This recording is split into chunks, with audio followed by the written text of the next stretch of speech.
advirtió que su casa se convertiría en humo y sus hijos iban a ser destruidos.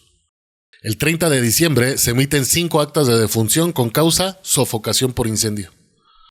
Un día, Jenny encontró en el correo una carta dirigida a ella, con sellos de Kentucky, sin remitente. Dentro había una foto de un joven de unos 30 años, con rasgos muy parecidos a los de Luis, que habría tenido unos 30 años si hubiera sobrevivido.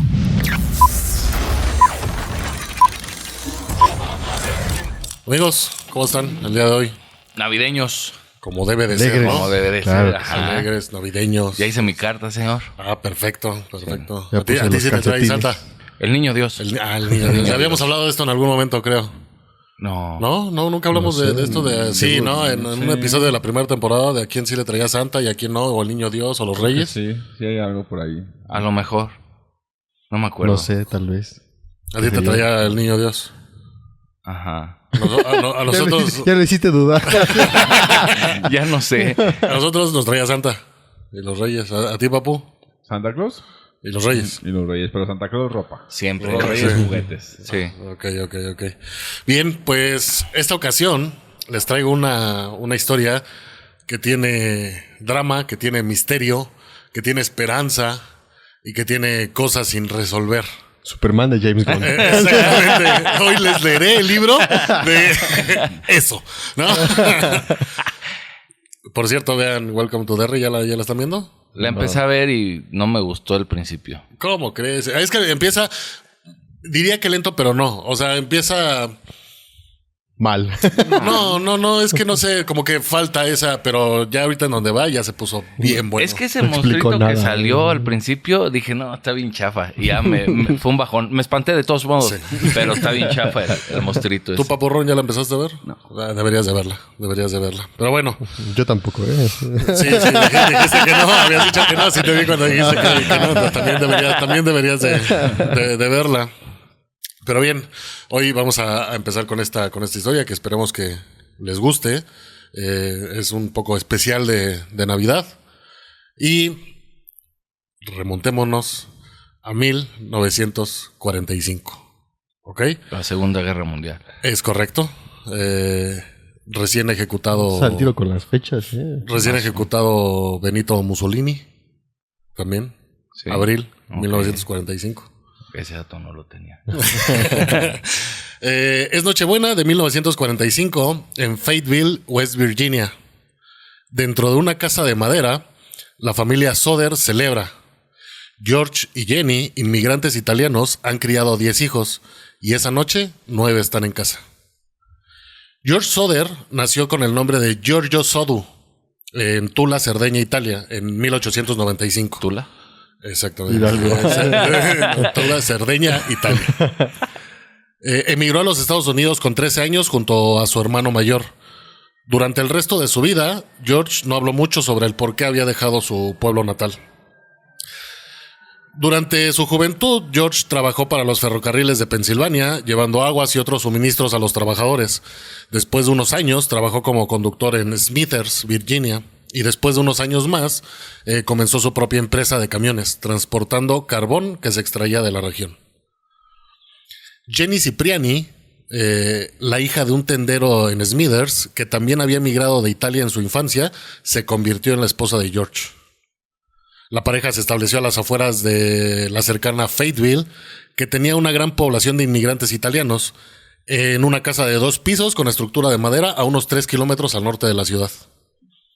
El negocio de George prosperó y se convirtió en una de las familias de clase media más respetadas, en palabras de un funcionario local. Sin embargo, George tenía fuertes opiniones sobre muchos temas y no se avergonzaba de expresarlos, en particular, su estridente oposición al dictador llamado Benito Mussolini. Estas ideologías que él tenía generaron fuertes discusiones con otros miembros de la comunidad italiana. Esto ya en Estados Unidos. Esto es en Estados Unidos, sí. Sí, para este momento él ya estaba,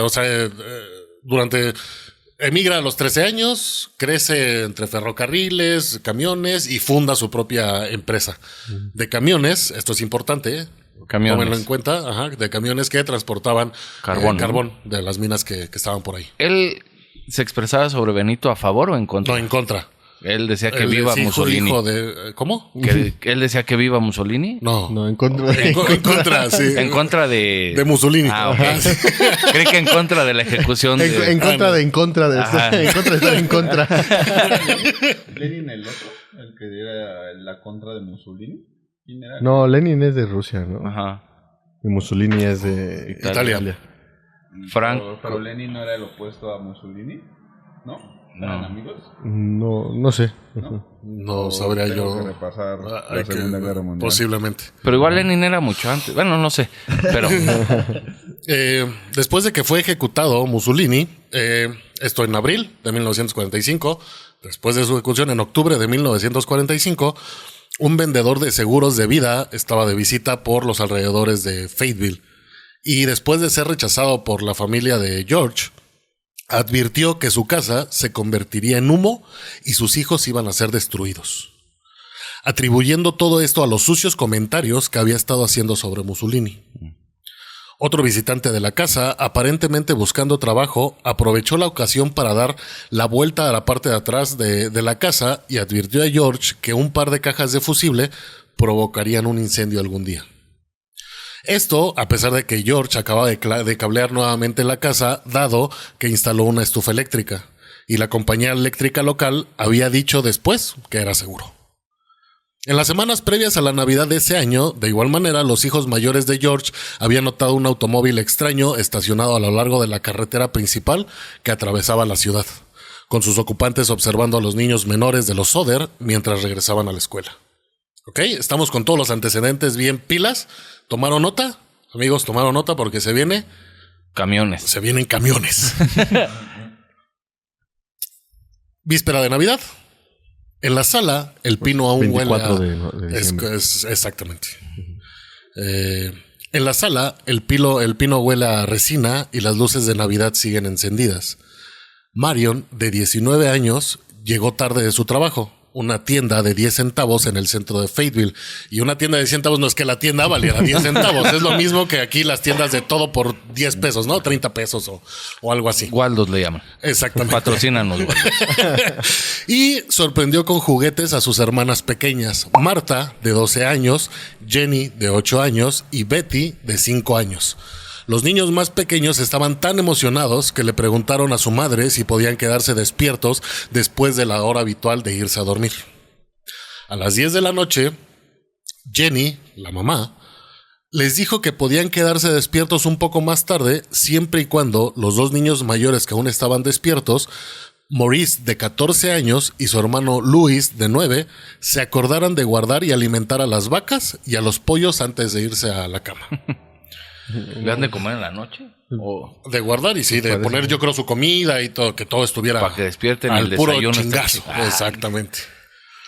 George y los dos hijos mayores, John, de 23 años, y George Jr., de 16 años, que habían pasado el día trabajando con su padre, ya estaban dormidos. Después de recordarle a los niños las tareas restantes, se llevó a Silvia, de 2 años, arriba con ella y se fueron a la cama juntas. El teléfono sonó a las 12:30 de la noche. Jenny se despertó y bajó a contestar. La persona que llamó era una mujer cuya voz no reconoció, pidiendo hablar con un hombre que no conocía. Mientras se reía y se oía un tintineo de vasos en el fondo, como si alguien estuviera llamando y estaba en la mera fiesta, pues Navidad, Nochebuena, ¿no?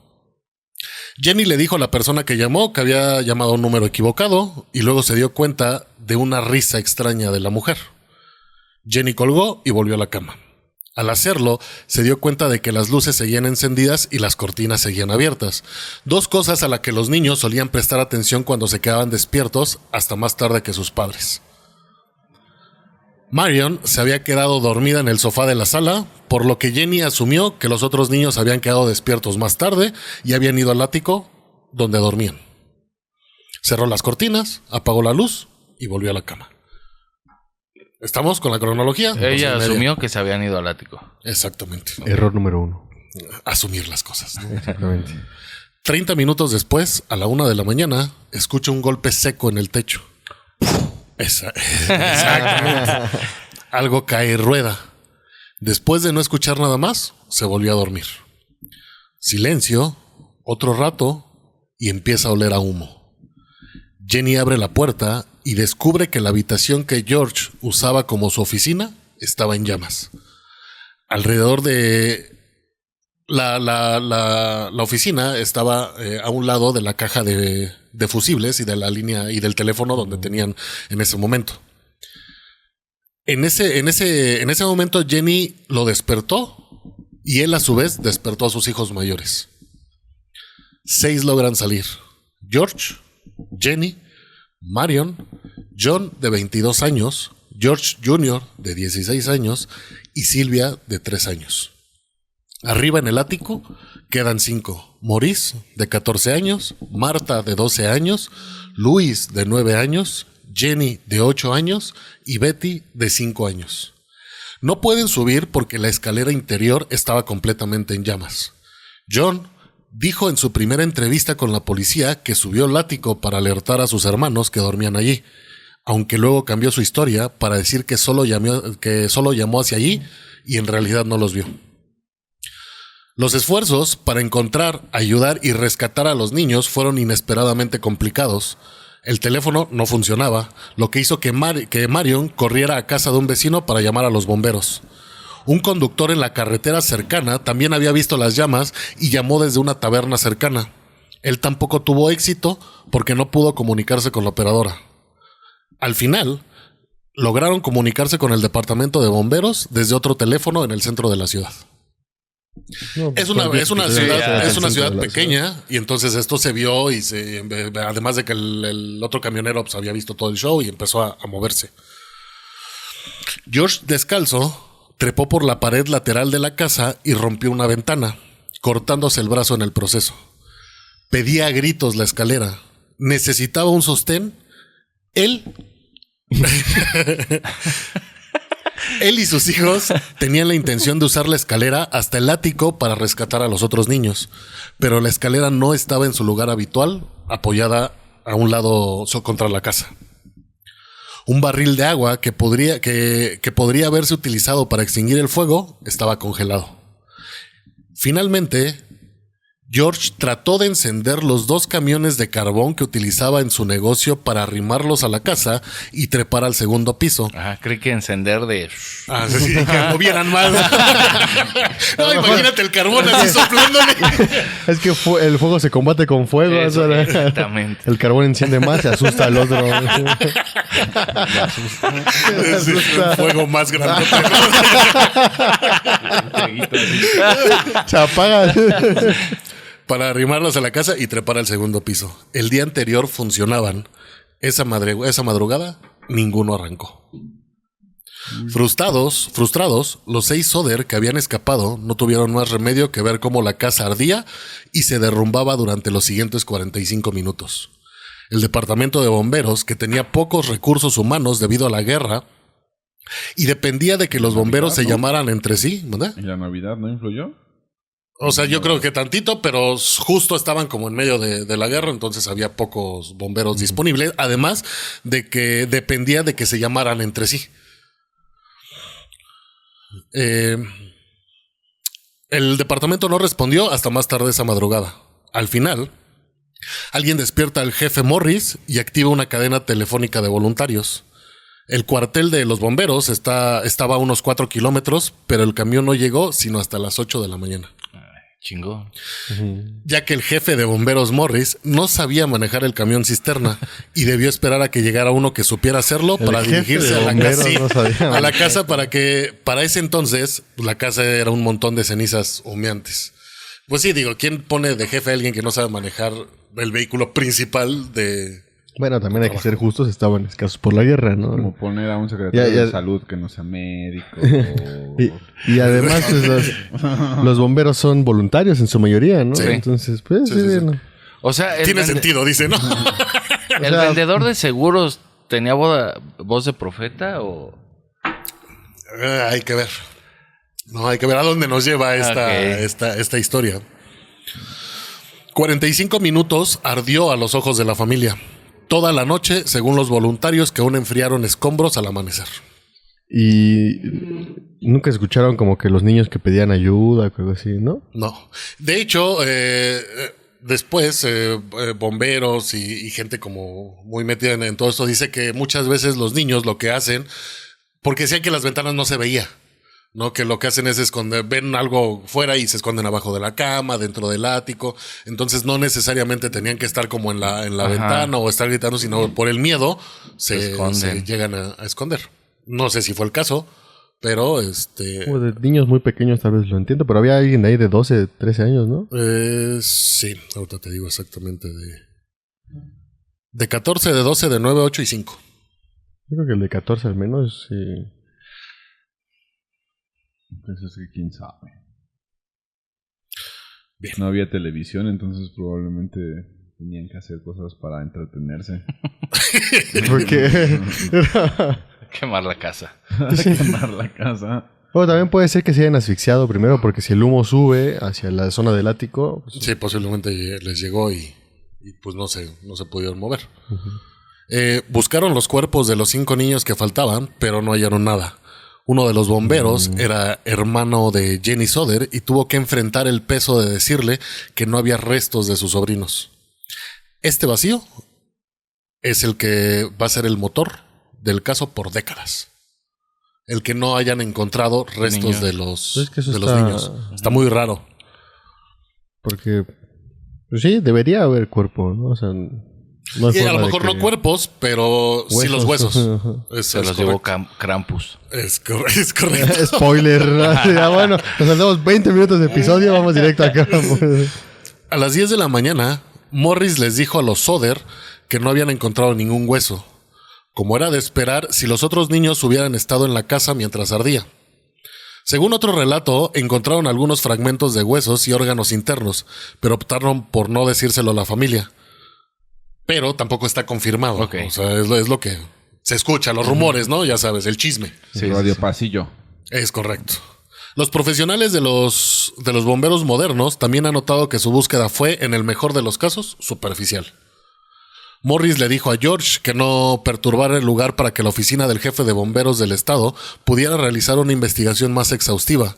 Sin embargo, después de 4 días, George y su esposa no pudieron soportar más la vista, por lo que cubrieron con 1.5 metros de tierra el sitio con la intención de convertirlo en un jardín conmemorativo para los niños perdidos. El dictamen inicial cayó rápido, cableado defectuoso. El 30 de diciembre se emiten 5 actas de defunción con causa sofocación por incendio. Caso cerrado para el Estado. Pero, caso abierto para los Soder. Desde el minuto en que las piezas no encajan, si el origen fue eléctrico, ¿por qué las luces navideñas seguían encendidas al principio del incendio? Y si el fuego lo consumió todo, ¿cómo es que algunos muebles y utensilios resistieron y en cambio no quedó ni un hueso a simple vista? ¿Por qué la escalera que siempre estaba al lado de la casa fue encontrada a 23 metros de distancia en un montecito? Un reparador de teléfonos les dijo a los Soder que la línea telefónica de la casa no se había quemado en el fuego, como habían pensado inicialmente. Ven que quiso hablar, no pudo y fue a la casa de los vecinos, sino que alguien había subido 4.3 metros por el poste para cortar el cableado eléctrico. El cable telefónico, perdón. Un hombre a quien los vecinos habían visto robando a una cuadra de la propiedad en el momento del incendio fue identificado y arrestado. Admitió el robo. Le impactó la noticia. No, a ver si lo encontraron.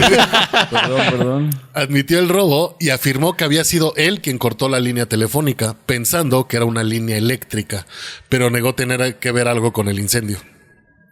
Sin embargo, no existe ningún registro que identifique al sospechoso y nunca se ha explicado por qué habría querido cortar las líneas de servicios públicos en la casa Soder mientras robaba en la cuadra. Jenny también tuvo problemas para aceptar la creencia de Morris de que todos los rastros de los cuerpos de los niños se habían quemado por completo en el fuego. Ella contrastó los resultados del incendio con un relato del periódico sobre un incendio similar en una casa que leyó casi al mismo tiempo que mató a una familia de 7. Se informó que en ese caso se encontraron restos óseos de todas las víctimas. Jenny quemó pequeñas pilas de huesos de animales para ver si se consumían por completo. Ninguno lo hizo. Una empleada de un crematorio local con la que se puso en contacto le dijo que los huesos humanos permanecen incluso después de que los cuerpos se quemen a 1090 grados centígrados durante 2 horas. Mucho más tiempo y temperatura de lo que podría haber alcanzado el incendio de la casa. De hecho, en los crematorios modernos, las cenizas de la incineración son pasadas por un rodillo para pulverizar los trozos de hueso que aún permanecen. Los bomberos de hoy añaden algo de matiz en la historia. La búsqueda fue corta, el sitio ardió toda la noche y se removieron cenizas después.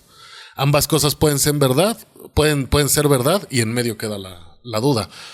Porque, lo que dicen es de que de igual manera tal vez George guardaba como tambos de combustible en el sótano y que posiblemente eso pudiera haber avivado las llamas y llegar a la temperatura ideal, pero hubiera explotado. Es una de las cosas que dicen. Pero igual de 5 niños, o sea, ni un solo hueso. Es como los guardianes del faro. Que desaparecieron. Llegó una ola de fuego, ¿no? Por ello. No, espera. También se consideró el hecho de que Permítanme. También se consideró el hecho de que los camiones de los Sodders no arrancaron. No, también se consideró el hecho de que los camiones de los Sodders no arrancaron. George creía que habían sido manipulados, quizás por el mismo hombre que robó el que estaba robando y cortó la línea telefónica. Sin embargo, uno de sus yernos le dijo al Charleston Gazette Mail en 2013 que había llegado a creer que los Sodder, en sus prisas por encender los camiones, ahogaron los motores. Algunas cuentas han sugerido que la llamada telefónica con un número incorrecto a la casa de los Sodders también podría estar relacionado de alguna manera con el incendio y la desaparición de los niños. Sin embargo, los investigadores luego localizaron a la mujer que había hecho la llamada. Ella confirmó que había sido un número incorrecto de su parte. A medida que se acercaba la primavera, los Sodders, como habían dicho que harían, plantaron flores en el suelo arrasado sobre la casa. Jenny los cuidó con esmero durante el resto de su vida. Sin embargo, nuevos desarrollos a principios de 1946 reforzaron la creencia de la familia de que los niños a los que estaban conmemorando podrían estar vivos en algún lugar. Surgieron pruebas que respaldaron su creencia de que el incendio no se había iniciado por un fallo eléctrico y en cambio se habían iniciado deliberadamente.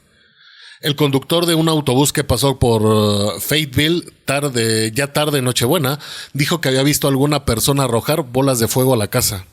Unos meses más tarde, cuando la nieve se había derretido, Silvia, la más pequeñita, encontró un objeto pequeño, duro, de color verde oscuro, parecido a una bola de goma en la maleza cercana.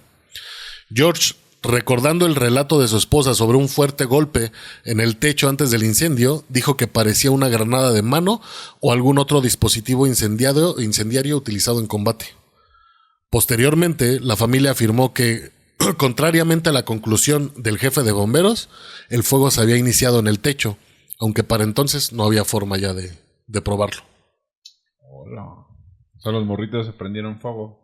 No, o sea, decían que alguien en realidad arrojó algo tal vez para iniciar el fuego desde el techo. Pero pues ya no había manera pues ya estaba cubierto por 1.5 metros de tierra.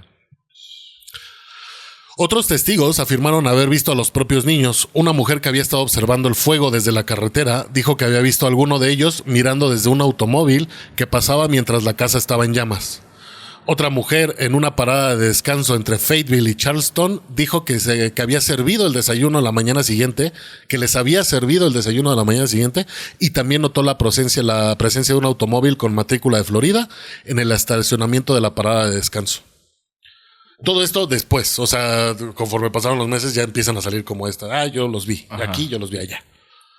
Los Sodder contrataron un investigador privado llamado Tinsley de la cercana ciudad de Gawley Bridge para investigar el caso. Tinsley se enteró de que el vendedor de seguros que había amenazado con un incendio un año antes por los sentimientos anti-Mussolini de George había estado en el jurado forense que dictaminó que el incendio fue un accidente. y se los contó a los Soder. O sea, el de seguros estaba en el jurado que dictaminó esto fue un accidente y se acabó. Nadie lo hizo. Exactamente. Pero pues algo ahí no. Ajá. Pero no los amenazó, más bien les advirtió, ¿no? No, él sí los amenazó que su casa se iba a convertir en humo y que se iban a destruir sus hijos. El que los advirtió fue Mussolini. Exactamente. El que los advirtió fue alguien que estaba buscando trabajo. Ya.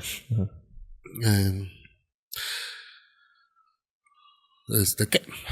También se enteró de los rumores en Fayetteville de que a pesar de su informe a los Soder de que no se había encontrado restos entre las cenizas, Morris había encontrado un corazón que luego empacó en una caja de metal y lo enterró en secreto. Morris aparentemente se lo había confesado a un ministro religioso local, quien se lo confirmó a George. George y Tinsley fueron con Morris y lo confrontaron sobre esta noticia. Morris era el de los bomberos. Sí. Morris accedió a mostrarle a los dos dónde había enterrado la caja de metal y la desenterraron. Llevaron lo que encontraron dentro de la caja al director de la funeraria local, quien después de examinarlo les dijo que en realidad era un hígado de res fresco que nunca había estado expuesto al fuego.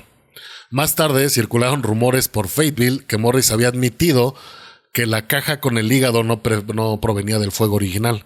Supuestamente lo había colocado ahí con la esperanza de que los Soder lo encontraran y se sintieran satisfechos de que los niños desaparecidos hubieran muerto en el incendio. Digo, o sea, entiendo como la parte de... Pero sí está medio retorcido, ¿no? Sí, el asunto, o sea... ¿Qué esperas de alguien que no sabe manejar? Es correcto. Yo no Oye, yo tampoco sé manejar. Yo tampoco. George no esperó a que llegaran. Conforme pasó el tiempo, George no esperó a que llegaran informes de avistamientos. A veces los hacía él mismo. Después de ver a una niña en una fotografía en una revista de jóvenes bailarinas de ballet en Nueva York que se parecía a una de sus hijas desaparecidas, George condujo hasta la escuela de la niña, donde sus repetidas demandas de verla fueron rechazadas. Porque es raro, ¿no? También trató de interesar al FBI en la investigación de lo que consideraba un secuestro. El director Edgar Hoover respondió personalmente a sus cartas. Aunque me gustaría ser útil, escribió, el asunto relacionado parece ser de carácter local y no entra dentro de la jurisdicción de investigación de esta oficina. Si las autoridades locales solicitaran la ayuda de la oficina, agregó, por supuesto, ordenaría a los agentes que lo ayudaran, pero la policía y los departamentos de bomberos de Fayetteville se negaron a hacerlo. En agosto de 1949, George pudo persuadir a Oscar Hunter, un patólogo de Washington, para que supervisara una nueva búsqueda en la tierra del solar de la casa, donde ya habían hecho todo esto. Después de una búsqueda minuciosa, se encontraron artefactos que incluían un diccionario que había pertenecido a los niños y algunas monedas. Se desenterraron varios pequeños fragmentos de hueso que se determinó que eran de vértebras humanas. Los fragmentos de hueso se enviaron a Marshall Newman, un especialista del Instituto Smithsoniano. ¿Ah, sí lo conoces? Ajá. Ájale. Conocedores aquí. Se confirmó que eran vértebras lumbares, todas de la misma persona. Dado que los recesos transversales están fusionados, la edad de este individuo al morir debería haber sido 16 o 17 años, dijo el informe de Newman. El límite máximo de edad debería ser de unos 22 años, ya que los centros que normalmente se fusionan a los 23 años aún no estaban fusionados. Por lo tanto, no encaja con ninguna de las edades, ¿no? Exactamente. El mayor era 14, ¿no? Por lo tanto, dado ese rango de edad, no era muy probable que esos huesos fueran de alguno de los 5 niños desaparecidos, ya que el mayor, Maurice, tenía 14 años en ese momento. Newman agregó que no mostraban signos de exposición a las llamas. Además, estuvo de acuerdo en que era muy extraño que esos huesos fueran los únicos encontrados, ya que un fuego de leña de tan corta duración debería haber dejado atrás los esqueletos completos de los niños. ¿Y dónde salieron esos huesos? ¿Quién sabe? Te ves un problemón, ¿no? Vamos para allá. Ok. No, yo estoy en toto. El informe concluyó que, en cambio, las vértebras probablemente provenían de la tierra que George había puesto sobre el sitio. Y aquí Lo sacó de un panteón, ¿no? justo eso, ¿no? Sí, de hecho, venían de un panteón. La tierra que transportó son los que traían estos huesos. Los regresaron a los que... los cuerpos, o sea, venían en Ajá, venían en la tierra que sacó de algún lado. Con el fin de los esfuerzos oficiales para resolver el caso, los Soder no perdieron la esperanza. Hicieron imprimir folletos con fotos de los niños, ofreciendo una recompensa de $5,000 que pronto se duplicaría por información que pudiera resolver el caso, incluso para uno de ellos, para alguno de los niños nada más. En 1952 colgaron una valla publicitaria en el sitio de la casa y otra a lo largo de la Ruta 60 de Estados Unidos, cerca de Ansted, con la misma información. Con el tiempo se convertiría en un hito muy reconocido para los conductores a través de Fayetteville en la Ruta 19, hoy Ruta Estatal 16. Un espectacular grandotote y pusieron dos. Donde, de hecho, está la foto. Espectacular. Un espectacular. Exactamente. De hecho, está la foto. Aquí la vamos a poner, amigos. Donde se ve justo es el que ofrecen la recompensa y las fotos pequeñas de los cinco niños en esos momentos más o menos. Los esfuerzos de la familia pronto trajeron nuevos supuestos avistamientos de los niños después del incendio. Aida Crutchfield, una mujer que dirigía un hotel en Charleston, afirmó haber visto a los niños aproximadamente una semana después. No recuerdo la fecha exacta, dijo en un comunicado. Los niños habían llegado hacia la medianoche con 2 hombres y 2 mujeres, todos los cuales le parecían de origen italiano. Cuando intentó hablar con los niños, uno de los hombres la miró de manera hostil, se dio la vuelta y comenzó a hablar rápidamente en italiano. Inmediatamente todo el grupo dejó de hablarle. Recordó que salieron del hotel temprano a la mañana siguiente. Sin embargo, los investigadores modernos no consideran que su historia sea creíble, ya que solo había visto fotos de los niños por primera vez 2 años después del incendio, 5 años antes de que ella presentara esa declaración. Entonces ya estaba viciado como el asunto. George siguió las pistas en persona, viajando a las áreas donde habían llegado mensajes. Una mujer de San Luis, Missouri, afirmó que Marta estaba detenida en un convento allí. El cliente de un bar en Texas afirmó haber escuchado a otras 2 personas haciendo declaraciones incriminatorias sobre un incendio que ocurrió en la víspera de Navidad en Virginia Occidental, algunos años antes. Ninguno de ellos resultó significativo. Cuando George se enteró más tarde de que un pariente de Jenny en Florida tenía hijos que se parecían a los suyos, el pariente tuvo que demostrar que los niños eran suyos antes de que George estuviera satisfecho. O sea, ya traían como esta parte, no, es que están vivos y... Ajá. Y digo, está cañón, ¿no? Porque pues sí te pones, o sea, nunca encontraron huesos, no encontraron, y pues yo creo que sí se quedan con esa esperanza de que, güey, o sea, sí están vivos todavía, ¿no? Ya no sé si esperanza o tormento, ¿no? Sí, yo creo que también se convierten en eso. En 1967, George fue al área de Houston para investigar otro dato. Una mujer había escrito a la familia diciendo que Louis le había revelado su verdadera identidad una noche después de haber bebido demasiado. Ella creía que él y Maurice vivían en alguna parte de Texas. Sin embargo, George y su yerno, Grover Paxton, no pudieron hablar con ella. La policía pudo ayudarlos a encontrar a los 2 hombres que ella había indicado, pero negaron ser los hijos desaparecidos. Paxton dijo años después que las dudas sobre esa negación permanecieron en la mente de George por el resto de su vida. Otra carta que recibieron ese año les trajo a los Soder lo que creían era la evidencia más creíble de que al menos Louis todavía estaba vivo. Un día, Jenny encontró en el correo una carta dirigida a ella, con sellos de Kentucky, sin remitente. Dentro había una foto de un joven de unos 30 años, con rasgos muy parecidos a los de Louis, que habría tenido unos 30 años si hubiera sobrevivido. En el reverso estaba escrito: Louis Soder, amo al hermano Frankie, chicos Ilil, A90-132 o 35. ¿Qué es eso? Un código. Mensaje críptico. Okay.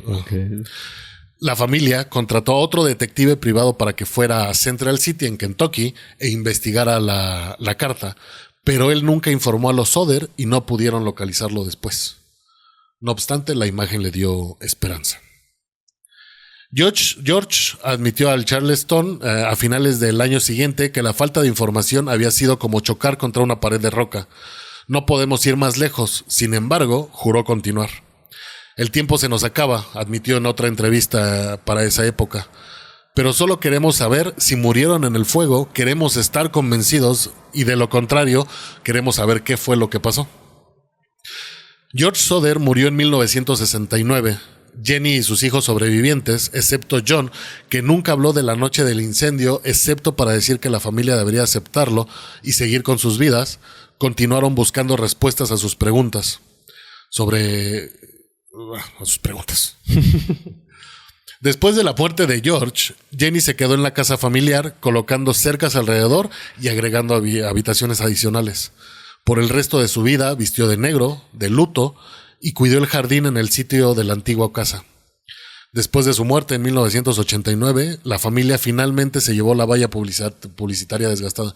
Se imagina, la mantuvieron ahí todo el tiempo. Los niños supervivientes de los Soder, junto con sus propios hijos, continuaron publicitando el caso e investigando pistas. Ellos, junto con los residentes mayores de Fayetteville, han teorizado que la mafia siciliana estaría tratando de extorsionar a George y que los niños podrían haber sido secuestrados por alguien que sabía sobre el incendio planeado y les dijo que estarían a salvo si salían de casa. Posiblemente fueron llevados de regreso a Italia. Y si los niños hubieran sobrevivido todos esos años y sabían que sus padres y hermanos también habían sobrevivido, es posible que hayan evitado el contacto para evitar daños. Muy rebuscado. Sí, o sea, sí, son puras teorías es que ya yo creo que ya cuando no tienes como de dónde, pues ya empiezas a aventarte las chidas, ¿no? Sí. A partir de 2015, permítanme. Me interesa mucho saber cómo eso se va a conectar con Krampus. A partir de 2015, Sylvia Soder Paxton, la más joven de la familia, es la única hermana de los Soder superviviente que estaba en la casa en la noche del incendio. Fue ella. Wow. Según ella, es su primer recuerdo. Fui la última de los niños en salir de casa, recordó en Gazette Mail en 2013. Ella y su padre a menudo se quedaban despiertos hasta tarde, hablando de lo que podría haber pasado. Experimenté su dolor durante mucho tiempo. Ella todavía cree que sus hermanos sobrevivieron esa noche y ayuda en silencio con los esfuerzos para encontrarlos y dar a conocer el caso. Su hija dijo en 2006, les prometí a mis abuelos que no dejaría morir la historia y que haría todo lo que pudiera. En la actualidad... Serie en Netflix. En la actualidad, estos esfuerzos han llegado a incluir foros en páginas web, además de la cobertura de los medios. El aumento de esto último ha llevado a algunos que han examinado el caso a creer que los niños, de hecho, murieron en 1945. George Bragg, un autor local que escribió sobre el caso en su libro 2012, West Virginia Unsolved Murders, cree que John estaba diciendo la verdad en su relato original cuando dijo que trató de despertar físicamente a sus hermanos antes de huir de la casa. Stacey Horn, quien hizo un segmento sobre el caso para National Public Radio alrededor de su 60 aniversario en 2005, también cree que la muerte de los niños en el incendio es la solución más plausible.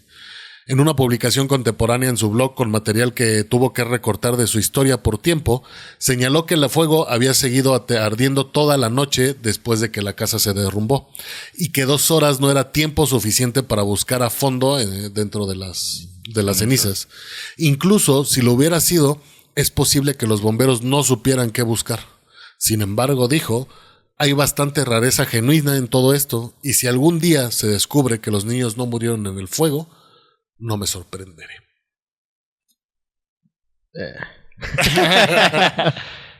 Y hasta aquí, mis queridísimos amigos, como se habrán dado cuenta, no hablé de Krampus. Sí, no. Era una jiribilla de aquellas para que se mentalizaran que veníamos a hablar de esa parte. Pero sí de una historia un poco triste y desafortunada en vísperas de Navidad. Oye, y no hay... ¿Qué? ¿Fuimos estafados? Sí, creo que sí. Suena a todo lo que le encanta pues, a la industria actual de series documentales, miniseries. No hay nada. Aún. Papu, es tu oportunidad. Podrías convertirte en cineasta y desarrollar la voy a ver casting. Yo voy a ir uno de los hermanos que se salvó porque estaban 9 de los 10 hijos que tenían. Era Joseph Joe, que en ese momento estaba en la guerra. Por eso es que no estaba en casa. Y él sobrevive. Sí. Pero no a la guerra. Y pues sí, así acabamos con esta historia. O sea que no va a haber Krampus. No va a haber Krampus. ¿Qué les pareció, amigos míos? Estuvo pues trágica.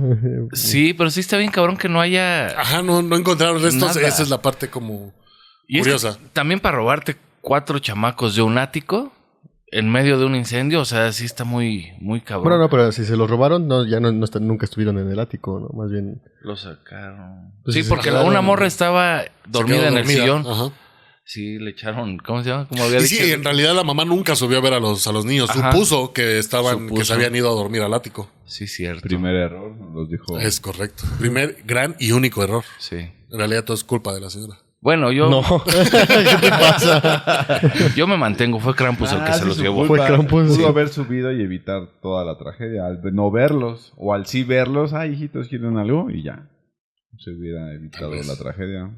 Sí, pero digo, hay dos caminos, ¿no? Que los hubiera encontrado y en realidad la tragedia hubiera sucedido porque se iba a quemar Sí, de después. todos modos, ajá. O no encontrarlos y en realidad a partir de ahí, pues encender las alarmas Ajá. y ver qué tranza. Y nada de esto hubiera sucedido. O- Y sí, o ¿no? sí. No, posiblemente, o sea, no las muertes, porque si se hubieran despertado, se hubieran movido y esto, y a lo mejor se hubiera empezado a quemar la casa, pero no con pues los niños dentro, ¿no? Ujú. Y no hay nada oscuro, así un seguro a cobrarse o esas ¿No? cosas. No, y de hecho, o sea, los papás pues, dejaron toda su vida tratando de encontrar nuevamente a sus hijos porque nunca pensaron o nunca estuvieron completamente seguros que se hubieran quemado en el. Y es que todo les pasó, ¿no? El agua congelada, los camiones, Los camiones que no arrancaron. prendieron, la escalera que siempre estaba en un lugar A 23 no estaba. metros. Exactamente. En un montecito. En un montecito. Fue todo conspiración. Sí, pero también me surge mucho la duda de este güey, del vendedor de seguros, que pues, los amenazó. Los amenazó y después en el jurado. Dijo, dice, no, fue un accidente. Y esa goma bueno, sí, la bolita de goma, Ajá. que pudo haber servido como proyectil, ¿no? Prendido. Exactamente. Sí, o sea, hay cositas Chingazo. como que sí. Y lo que dicen, porque la causa decían que había sido un incendio provocado por un fallo eléctrico. Pero es lo no. que dicen, o sea, si hubiera sido un fallo eléctrico, cuando ellos bajaron, no hubieran Las estado luces. las luces prendidas todavía y demás cosas. Exacto. Sí, es un misterio. No se puede ser que se produzca un corto y no se apague todo, ¿no? Sí, o sea, según yo, sí, solamente como una parte. Una parte. Pero depende, ¿no? O sea, también cómo estaba conectado Ajá. y todo eso, pero... Y aparte decía que él había recableado porque había, pues, comprado una estufa eléctrica y que la empresa encargada de ver la electricidad le había dicho que todo estaba bien. Pero la narración estuvo chida, me desesperaba un chingo que cómo iban a correr a una casa y no funcionaba el teléfono. Pero me imaginé así que las casas están como a 10 kilómetros Ajá, de ya sé. distancia. Sí, estuvo chingón, Rojo. Estuvo buena. Qué bueno que les haya gustado y pues, amigos, espero que también a ustedes les haya gustado. Sí, no va a haber Coméntenos. Krampus. ¿No? No hay Krampus No en hay toda Krampus. esta. Tal vez donde podría entrar Krampus es en que sí, se llevó a los niños. A los niños. Él se los llevó. Exactamente. Es una tragedia real. Entonces, Sí, exactamente Pero también. yo pensé que todo esto era un mito, así se creó Krampus. No, de pronto, caray. Si quieren que Te hablé bien hablemos, triste, ¿verdad? Chale. si quieren que hablemos de Krampus, pónganlo en los comentarios, amigos. No olviden suscribirse, donar al canal. El señor Apolo siempre está muy pendiente de sus donaciones. Sí. Antes que sus comentarios y likes, sus donaciones. Primero llego ahí a los ingresos. Exactamente, se pone a revisar y ya después procede a ver los comentarios y a contabilizar los Primero likes. hace la dispersión correspondiente Es correcto. y Sí, ya sí. después procede a... Todo a mis mismas cuentas.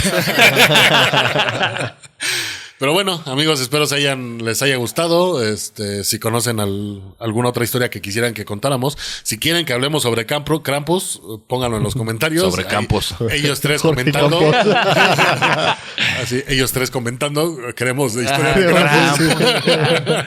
Y nos vemos en el siguiente episodio, que también va a ser especial de Año Nuevo. Que quién sabe cuándo lo vamos a grabar, pero... Ahí luego. Exactamente. ahí luego.